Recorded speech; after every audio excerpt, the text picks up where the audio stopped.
In this video I am going to show you how to add logo to your video on Capcut. That is quite simple and easy to do, so let's begin.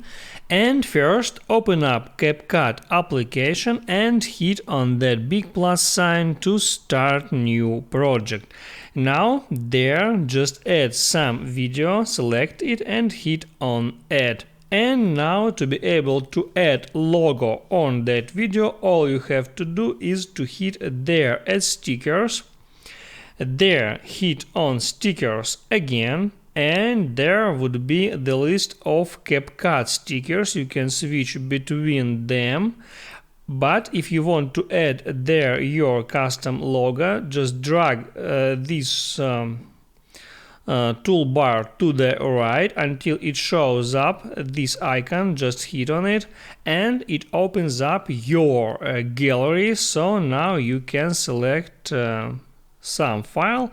I'll set there Apple logo. You can move it in any position that you want. Also you can change its size just by dragging the corners of the image, and also you can hold on that icon and rotate that logo if you want.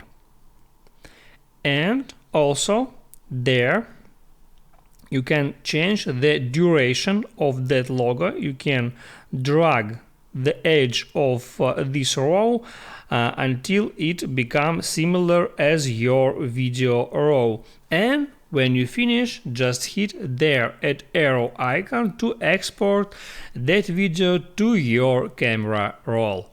That's how it works. If this video helped you out, don't forget to like and subscribe.